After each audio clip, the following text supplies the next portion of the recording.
Hi guys, welcome to my channel. तो आज की वीडियो में हम नेट के बारे में पढ़ेंगे। तो बेसिकली आप ये समझो, जो हमने CNN पढ़ा है ना, उसमें बड़े सारे आर्किटेक्चर्स हम पढ़ेंगे। सबसे पहला आर्किटेक्चर जो आया था वो लिनेट का आया था। उसके बाद बड़े सारे आए, VGG आया, रेजिडुअल वाला आया, रेजिडुअल करके एक आया। उसके बाद एक आपका इंसेप्शन नेटवर्क आया। ठीक है, बड़े सारे आए। लेकिन ये जो लेनेट है ना, ये जो लेनेट है, ये एक तो 1998 में आया था पहली चीज। याद रखो, 1998 में डीप लर्निंग वैसे ही इतनी कॉमन नहीं थी। ठीक है, डीप लर्निंग वैसे भी इतनी कॉमन नहीं थी। और इस वक्त तो ये ऐसा टाइम है जब तो बेसिकली आपका रेलू तक इन्वेंट नहीं हुआ था। रेलू भी आपका ऑलमोस्ट 2010-12 के आसपास आया है। इवन रेलू फंक्शन भी उस वक्त तक इन्वेंट नहीं हुआ था। तो ये काफी पुराना आर्किटेक्चर है। तो इसके बारे में हम देखते हैं। तो सबसे पहली चीज, एक बात समझो, ये जो लेनेट है, ये आर्किटेक्चर बेसिकली इस पे बना एक डेटा सेट है, एमनिस्ट करके या शायद आपको पता होगा। ये हैंड रिटन डिजिट का डेटा सेट है, बेसिकली 0 1 2 लेकर 9 तक। बेसिकली इसमें बड़ी सारी इमेजेस होती हैं, जीरो की अलग अलग, फिर वन की, टू की, अलग अलग इमेजेस होंगी। आपको प्रिडिक्ट करना है कि ये जीरो की इमेज है या वन की है या 9 की है। तो बेसिकली ये एमनिस्ट डेटा सेट है। आपको नहीं पता तो आप गूगल कर लो, बहुत कॉमन डेटा सेट है। ठीक है, तो अब ये आर्किटेक्चर है इसका। ठीक है, ये आर्किटेक्चर है। तो इसका आर्किटेक्चर को समझते हैं। ये मेरी वीडियो में मैं आपको पहला आर्किटेक्चर बता रहा हूँ, ये सबसे सिंपल आर्किटेक्चर है। ठीक है, तो पहली बात, ये 1998 है, ये इतना पुराना आर्किटेक्चर है कि ये जो वर्किंग हो रही है ना, ये ग्रे स्केल इमेज पे हो रही है। ग्रे स्केल का समझ रहे हो ना मतलब? ग्रे स्केल का मतलब यहाँ पे जो इनपुट इमेज है ना, ये 32x32x1 है। ठीक है, आपके 3 नहीं है, मतलब कि RGB कंपोनेंट नहीं है। समझो ये बात। ठीक है, तो बेसिकली आपका इनपुट 32x32 है। ठीक है, तो चलो, ये तो हुआ हमारा इनपुट। हमारा इनपुट क्या हुआ? हमारा इनपुट हुआ इमेज। ग्रे स्केल क्या हुई? 32x32। सबसे पहले उसने क्या करा, आर्किटेक्चर में बोल रहा है कि उन्होंने कॉन्वोल्यूशंस करी। अगर आप इस कॉन्वोल्यूशंस को देखो ना, तो इन्होंने पता क्या किया, आप गूगल पे सर्च करो या इनका जो रिसर्च पेपर है उसके बारे में पढ़ो। तो इन्होंने पता क्या किया, इन्होंने 5x5 का कर्नल लगाया। ठीक है, इन्होंने 5x5 का कर्नल लगाया। मैंने आपको बताया था कर्नल साइज एक लगाते हैं। ठीक है, तो इन्होंने 5x5 का कर्नल लगाया। अगर आप इसको सी, जो मैं कह रहा हूँ था कि इनपुट का सी और इसका सी सेम होना चाहिए, तो यहाँ पे भी C1 होगा। समझ रहे हो, ये और ये सेम होना चाहिए। ठीक है, तो बेसिकली इन्होंने कर्नल का साइज लगाया 5x5 का। और बेसिकली सी मतलब नंबर ऑफ चैनल्स। ठीक है, तो बेसिकली यहाँ पे क्या लगा, कर्नल्स का साइज लगा, क्या कह सकते हो आप, 5x5। ठीक है, और एक और चीज इन्होंने, मैं बता रहा था ना कि एम कर्नल्स लगते हैं। एम कर्नल इन्होंने यहाँ पे 6 कर्नल्स लगाए। ये जो 6 है ना, इन्होंने यहाँ पे 6 कर्नल्स लगाए। ठीक है, 6 @ जब भी लिखा हो ना, इसका मतलब समझ लेना कि ये नंबर ऑफ कर्नल्स है। ठीक है, जब भी @ के इधर लिखा हो, इसका मतलब है कि कितने कर्नल्स लगे। ठीक है, नंबर ऑफ कर्नल्स, जो हमने एम से लिखा था। तो इसका मतलब कि यहाँ पे कितने कर्नल्स लगे? 6 कर्नल्स लगे। ठीक है, यहाँ पे कितने कर्नल्स लगे? यहाँ पे 6 कर्नल्स लगे। तो अब एक बात समझो, मैंने तुम्हें बताया था कि जो कर्नल होता है, जितने नंबर ऑफ कर्नल्स लगते हैं जब, तो सपोज इसका जो आउटपुट होगा, में जो 6 है, वो यहाँ पे अगर मेरे को टेंसर मिला, तो वो 6 बेसिकली जैसे जो भी साइज हो, सपोज करो इसको, सबसे पहली बात, अगर आप कन्वोल्यूशन का साइज निकालो, तो 30 n - k+1 आउटपुट होता है ना, n - k+1। बेसिकली आपका n क्या है यहाँ पे? 32 - k। कर्नल का साइज क्या है? 5। 5+1, तो ये क्या आया? 32 - 5 27, +1 28। बेसिकली आपको 28x28 का यहाँ मिला। समझ रहे हो ये कैसे मिला? ये कंप्यूटेशन आपको करनी आनी चाहिए, ये सबसे इंपॉर्टेंट चीज है। ये अगर नहीं समझ आ रही, तो प्लीज पुरानी वीडियोस पे जाओ और फॉर्मूला देखो। फॉर्मूले में मैंने बताया था कि n - k+1 का फॉर्मूला होता है। ठीक है, ये मैंने फॉर्मूला बताया था। ठीक है, तो अब ये फॉर्मूला हो गया n - k+1 का। ठीक है, चलो, ये मेरे को मिल गया 28 क्रॉस 28। और मैंने बताया था कि ये जो नंबर ऑफ कर्नल्स होते हैं वो हमारी बन जाती हैं यहाँ पे, ऐसे आ जाते हैं, ये मैंने बताया था आपको। ठीक है, तो बेसिकली जब हमने पहली कॉन्वोल्यूशन करी ना 5 क्रॉस 5 कर्नल से करी, कितने कर्नल्स थे? 6 कर्नल्स थे। ठीक है, 6 कर्नल्स आप ऐसे लिख लो, 6 कर्नल्स। और क्या साइज था उनका? 5 क्रॉस 5 का। ठीक है, तो जब ऐसा हुआ तो आउटपुट क्या आया हमारा? ये तो हमारा ये 28 क्रॉस 28 आएगा। कैसे बना? n-k+1। ठीक है, और ये 6 इसलिए आया क्योंकि आपके 6 कर्नल्स थे, ये समझना बहुत जरूरी है। ठीक है, उसके बाद तो ये स्टेज हो गया, ये फीचर मैप्स का मतलब इसमें कर्नल्स है। ठीक है, फीचर मैप्स का मतलब कर्नल्स है, ये आप समझ लेना। ये पुरानी लैंग्वेज में फीचर मैप्स बोला जाता था उनको। ठीक है, उसके बाद उसने सब सैंपलिंग करी। अब ये सब सैंपलिंग क्या है? बेसिकली सब सैंपलिंग को इस रिसर्च पेपर में मीन सैंपलिंग बोला जाता है।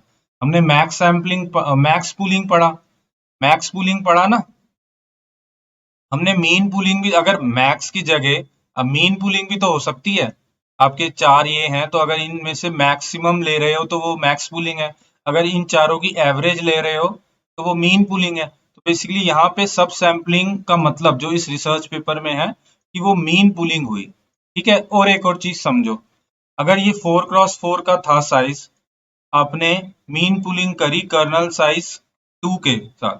समझो, कर्नल साइज 2, कर्नल साइज 2 यानी कि 2 का कर्नल साइज है आपका। ठीक है, तो इसलिए वो यहाँ गया, एक मिला, यहाँ गया, एक वैल्यू मिली, यहाँ गया, एक वैल्यू मिली, यहाँ। तो बेसिकली आपका साइज जो आउटपुट आया वो 2 क्रॉस 2 हुआ। आपका 4 क्रॉस 4 से साइज 2 क्रॉस 2 हो रहा है। बेसिकली इसका कहने का मतलब है जब भी आप कर्नल का साइज 2 लगा रहे हो ना, 2 लगा रहे हो बेसिकली, और आपकी स्ट्राइड भी 2 है, और आपकी स्ट्राइड भी 2 है, इसमें बेसिकली जो हो रहा है, इसमें जो हो रहा है mean pulling k equal to 2 और स्ट्राइड इक्वल टू 2 से लग रही है। ठीक है, इसमें ये लग रही है, तो जब ये लग रही है बेसिकली 4 क्रॉस 4 का जो है आउटपुट 2 क्रॉस 2 हो जाएगा। ठीक है, मतलब आधा हो जाएगा, हाफ हो जाएगा। तो अब यहाँ पे देखो आपका साइज क्या है, यहाँ पे 28 क्रॉस 28 क्रॉस 6 है। तो जब आपने मीन पूलिंग लगाई, मीन पूलिंग को हम सब सैम्पलिंग भी बोलते हैं, तो मीन पूलिंग लगाई तो आपका आउटपुट क्या आएगा? आपको बेसिकली ये समझना है कि जो आपका आउटपुट है ना, ये जो 28 क्रॉस 28 है ये हाफ हो जाएगा, ये 14 क्रॉस 14 हो जाएगा। आपकी जो ये जो डेप्थ है ये उतनी की उतनी रहेगी, ये उतनी की उतनी रहेगी, यानी कि आपका साइज हो जाएगा 14 क्रॉस 14 क्रॉस 6। ये चीज समझनी बहुत जरूरी है। ठीक है, मतलब जब भी आप कोई पूलिंग लगाते हो ना, मीन पूलिंग हो गई या मैक्स पूलिंग, बेसिकली अगर वो साइज रिडक्शन हो रही है तो वो खाली इस चीज की रिडक्शन होगी, वो इस चीज की। ये जो डेप्थ है वो वही रहेगी, ये बात समझनी बहुत जरूरी है। ये जो डेप्थ है वो उतनी ही रहेगी। चलो, अब हमें ये आउटपुट मिल गया। इसका मतलब क्या है? ये 6 @ 14 क्रॉस 14 का मतलब क्या है? ये जो सब सैम्पलिंग है उसके बाद जो तुम्हारा ये जो टेंसर है, ये जो टेंसर है उसका साइज 14 क्रॉस 14 क्रॉस 6 है। ये समझना बहुत जरूरी है। ठीक है, चलो अब ये हो गया। अब हम क्या करते हैं, थोड़ा सा नीचे जाते हैं बनाने के लिए। अब क्या कह रहा है? अब उसने दोबारा कन्वोल्यूशन करी। मैंने बोला ना कि आप कन्वोल्यूशन मैक्स पूलिंग कितनी भी कर सकते हो। तो अब उसने दोबारा कन्वोल्यूशन करी। ठीक है, अब उसने दोबारा कन्वोल्यूशन करी। अब देखते हैं उसने कितने से कन्वोल्यूशन करी। वो कह रहा है कि 16 कर्नल से कन्वोल्यूशन करी। तो बेसिकली आपका रिसर्च पेपर ये 5 क्रॉस 5 कर्नल साइज है। उसने बेसिकली क्या करा, 5 क्रॉस 5। पहली बात, अब ये देखो, मैंने एक चीज तुम्हें बताई थी कि जो जो 3D टेंसर अगर इमेज है तो ये जो 6 है और ये जो 6 है ये सेम होना चाहिए। समझ रहे हो? तो उसका जो कर्नल साइज होगा ना, ये बात याद रखना, जो उसका कर्नल साइज है वो 5 क्रॉस 5 क्रॉस 6 है। लेकिन उसने ऐसे कर्नल कितने लगाए? उसने ऐसे कर्नल 16 लगाए। समझ रहे हो? ये डिफरेंस है। ये 6 यहाँ पे सोच रहे होगे तो 16 आ जाएगा, नहीं। यहाँ पे और जो यहाँ पे है वो सेम चीज आनी चाहिए। मतलब यहाँ पे जो कर्नल साइज लगा है वो 5 क्रॉस 5 क्रॉस 6 का लगा है। ठीक है, और कितने ऐसे कर्नल लगे हैं? कितने ऐसे कर्नल लगे हैं अगर मैं यहाँ पे देखूं? ठीक है, इसने कितने ऐसे कर्नल लगे हैं? 16 ऐसे कर्नल लगे हैं। तो अब इसका आउटपुट क्या होगा? आउटपुट देखते हैं जरा। इसका आउटपुट क्या होगा, इसका आउटपुट क्या होगा बताओ। सबसे पहली चीज, यहाँ इनपुट क्या था 14 क्रॉस 14, कर्नल का साइज 5 क्रॉस 5, तो हमारा फॉर्मूला क्या था n माइनस के प्लस वन, यही था ना फॉर्मूला, n माइनस के प्लस वन, तो 14 माइनस 5 प्लस वन कितना हो गया, 14 माइनस 5 9 प्लस वन 10। ठीक है, तो बेसिकली हमारा क्या हो जाएगा, हमें एक टेंसर मिलेगा जिसकी ये 10 क्रॉस 10 होगा, और डेप्थ कितनी होगी, डेप्थ कितनी होगी, हमने 16 कर्नल्स लगाए हैं तो डेप्थ 16 होगी। अब देखते हैं जरा ये क्या कह रहे हैं, कितना है। हाँ जी भाई यही है, 10 क्रॉस 10 और 16 डेप्थ, समझ रहे हो। इसी तरीके से ये आया, ठीक है, ये आगे आपको टेंसर मिला। जब भी ऐसा डायग्राम होता है ना, इसका मतलब समझो कि ये टेंसर है, ठीक है। तो बेसिकली आपको ये टेंसर मिल गया 10 क्रॉस 16 का। अब देखते हैं, अब ये कह रहा है ये दोबारा सब सैम्पलिंग कर रहा है।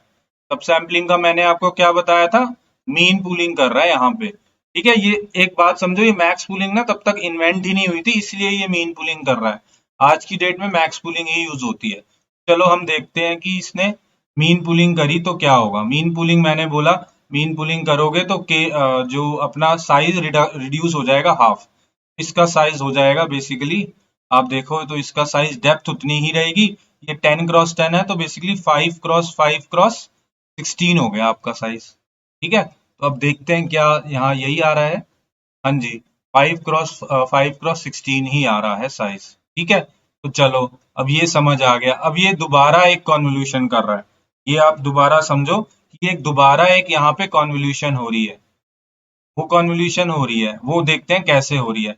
अब ये जो कॉन्वोल्यूशन हो रही है ना, तो समझो ये जो दोबारा कॉन्वोल्यूशन हो रही है, जो दोबारा कॉन्वोल्यूशन हो रही है, आपका 15 क्रॉस 16 है, इसमें क्या कर रहा है, वो 5 क्रॉस 5 के कर्नल्स तो लगा रहा है। हमने 5 क्रॉस 5, यहाँ भी 5 क्रॉस 5 लगाया, यहाँ भी हमने, और कहाँ करी, यहाँ भी 5 क्रॉस 5 का लगाया, लेकिन क्रॉस 6 करा है, क्योंकि यहाँ पे क्रॉस 6 क्यों किया था, क्योंकि हमारा जो इनपुट था वो 6 था, समझ रहे हो, हमारा यहाँ 6 था, बेसिकली जो हमारा इनपुट चैनल्स थे वो 6 था। अब हमारे चैनल्स कितने हैं, अब हमारे चैनल्स कितने हैं, अब हमारी डेप्थ कितनी है टेंसर की, 16, बेसिकली हमारे कर्नल का साइज 5 क्रॉस 16 होगा।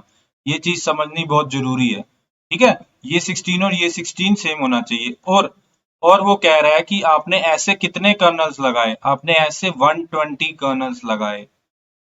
ये आप सोचोगे कि ये 120 क्यों लगाए, ये उन्होंने आर्किटेक्चर बनाया है, ठीक है, ये बहुत बड़े बड़े रिसर्चर्स हैं, उन्होंने आर्किटेक्चर बनाया, उन्होंने 120 कर्नल्स लगा दिए, ठीक है। तो बेसिकली अगर आप इसको विकिपीडिया पे भी पढ़ो, तो बेसिकली अब उन्होंने 120 कर्नल्स लगा दिए। तो जब 120 कर्नल्स लगाए, तो अब अगर आप इसका साइज देखो, कि यहाँ 5 क्रॉस 5 है, यहाँ भी 5 क्रॉस 5 है, एन माइनस के plus one, 5 minus 5 plus one, ठीक है। तो बेसिकली ये 1 हो गया। तो बेसिकली आपका क्या आ रहा है, अब बेसिकली आ रहा है आपका 1 क्रॉस 1 की आपकी आ रही है क्रॉस 120। ये क्या होता है, ये बेसिकली एक वेक्टर है 120 साइज का, ठीक है। तो ये 120 साइज का एक वेक्टर है, यही यहाँ बनाया है इन्होंने, यही यहाँ 120 साइज का एक वेक्टर बनाया है। तो आपको ये पता होना चाहिए कि ये 120 साइज का वेक्टर कैसे आया, समझ गए, ये पता होना चाहिए 120 साइज का वेक्टर कैसे आया, ठीक है। आपको ये मतलब समझ आना चाहिए कि कोई आपको ये डायग्राम दे तो आपको पता होना चाहिए कि यहाँ तक कैसे पहुंचे हैं, ठीक है। आपको पता होना चाहिए कि यहाँ तक कैसे पहुंचे हैं, ठीक है। अब अब क्या कर रहा है, अब इसको मिल गया 120 का, ठीक है, अब इसको मिल गया 120 का एक एक 120 का एक, सपोज कर लो आप, एक एरे मिल गया 120 डायमेंशंस का, ठीक है, 120 डायमेंशन का एक एरे मिल गया। अब ये क्या कर रहा है, सपोज करो मैं इसको नीचे बना रहा हूँ, इस 120 को मैं दोबारा नीचे बना रहा हूँ, ठीक है, थोड़ी साफ करने के लिए मैं इस 120 को दोबारा नीचे बना रहा हूँ, ठीक है। तो अब ये 120 का मिल गया, तो अब क्या कर रहा है, ये एक एमएलपी बना रहा है, एमएलपी या कह लो या फीड फॉरवर्ड न्यूरल नेटवर्क, पढ़ा हो ना MLP feed forward neural network. यहाँ पे ये 84 न्यूरॉन्स रख रहा है, 84 न्यूरॉन्स रख रहा है, यहाँ पे 120 डायमेंशनल का उसको वेक्टर मिल गया, 120 डायमेंशनल मतलब कि ये इनपुट हो गया, ये एक तरीके से आप समझ लो आपका एमएलपी में इनपुट हो गया। एमएलपी में हमने पढ़ा था ना कि एक इनपुट होता है, फिर एक हिडन लेयर होती है, तो बेसिकली ये 84 न्यूरॉन वाली आपकी एक तरीके की एक हिडन लेयर है, ठीक है। तो बेसिकली ये हर जो इसमें हर इनपुट है वो हर न्यूरॉन से कनेक्टेड होगा, समझ रहे हो। बेसिकली उसने क्या किया, एक 84 न्यूरॉन की हिडन लेयर बना के इसको फुली कनेक्ट कर दिया। फुली कनेक्ट का मतलब कि हर न्यूरॉन हर उससे कनेक्टेड है अपने इनपुट से। ये एक तरीके का इनपुट हो गया, ये उसने एक हिडन लेयर बना दी। अब अब एक बात समझो, तो मैंने तुम्हें बताया कि एमनिस्ट डेटा सेट पे ये काम कर रहे हैं। ये एमनिस्ट डेटा सेट बताया था ना मैंने, ये जो डेटा सेट जिस पे इन्होंने काम किया है वो क्या है, उसमें 9 डिजिट्स को बेसिकली क्लासिफाई करना है। इमेज है कि वो कौन सी डिजिट है, ठीक है। तो बेसिकली हमारी ये मल्टी क्लास क्लासिफिकेशन है। हमारी ये मल्टी क्लास क्लासिफिकेशन है, 9 बेसिकली 9 क्लासेस हैं, ठीक है। बेसिकली अब ये क्या, सॉरी 9 नहीं 10, जीरो भी तो है, तो 9 नहीं 10 क्लासेस हैं, ठीक है। तो बेसिकली अब क्या कर रहा है, अब ये क्या कर रहा है, अब ये दोबारा एक एमएलपी मतलब ये पूरा ही एक एमएलपी का स्ट्रक्चर होगा। दोबारा एक ये फुली कनेक्ट कर रहा है और यहाँ पे ये 10 न्यूरॉन्स रख रहा है। समझो इस चीज को, ठीक है। यहाँ पे ये 10 न्यूरॉन्स रख रहा है। ये 10 क्यों रख रहा है, क्योंकि हमारी 10 क्लासेस हैं, ठीक है, इसीलिए ये 10 रख रहा है। बिकॉज हम एमनिस्ट पे काम कर रहे हैं, इसीलिए यहाँ पे 10 रख रहा है, ठीक है। तो बेसिकली ये एक तरीके का सॉफ्ट मैक्स लगाया हुआ है इसने। अगर आपने सॉफ्ट मैक्स पढ़ा हो तो ये सॉफ्ट मैक्स लगाया हुआ है 10 क्लासेस वाला, ठीक है। बेसिकली ये स्ट्रक्चर मैंने आपको पूरा समझा दिया कि ये इसने 1998 में आया था ये स्ट्रक्चर। ये बहुत पुराना है, इसमें बहुत पुरानी चीजें यूज हुई है। सबसे पहली चीज जो मैंने तुम्हें बताया कि जब हम कॉन्वोल्यूशन करते हैं, तो मैंने बताया था ना कि तुम्हें, जब हम कॉन्वोल्यूशन करते हैं तो एक तो कॉन्वोल्यूशन ऑपरेशन होता है, एक रेलू होता है। तो 1998 में पहली चीज रेलू इन्वेंट ही नहीं हुआ था, रेलू इन्वेंट ही नहीं हुआ था। तो बेसिकली एक बात याद रखना, इस आर्किटेक्चर में लेनेट में ना सिग्मॉइड यूज्ड है, ठीक है। सिग्मॉइड एक्टिवेशन फंक्शन यूज हुआ है। आज की डेट में सिग्मॉइड कोई भी यूज नहीं करता, आज की डेट में सिग्मॉइड कहीं भी यूज नहीं होता, लेकिन 1998 में रेलू आया ही नहीं था। तो इसीलिए बहुत स्लो भी होता था, डीप लर्निंग बहुत स्लो भी थी। तब ना तो जीपीयू आए थे, जीपीयू ग्राफिकल प्रोसेसिंग यूनिट, लेकिन ना तो जीपीयू आए थे, कुछ भी नहीं आया था। तो इस वजह से बहुत स्लो होती थी सारी ट्रेनिंग व्रेनिंग। लेकिन ये सबसे पहला आर्किटेक्चर है, मैंने ये इसलिए समझाया। अब ये आर्किटेक्चर तुमने समझ लिया ना, अब आगे आने वाले सारे आर्किटेक्चर तुम्हें धीरे धीरे समझ आ जाएंगे। तो अगर तुम्हें नहीं समझ आया ना, एक बारी वीडियो को दोबारा देख लेना, वरना नहीं समझ आ रहा तो एक बारी गूगल पे लेनेट का पेपर ढूंढ के उसको पढ़ना। बहुत आसान है, तुम्हें बहुत समझ आ जाएगा। बस ये चीजें समझ आना कि ये इनपुट है तो ये कन्वोल्यूशन साइज क्या हुआ, उसके बाद इसका पूलिंग के बाद क्या साइज हुआ, ये समझना बहुत जरूरी है। ये मैं आगे भी समझाऊंगा कि कैसे आ रहा है, ठीक है। Okay guys, thank you.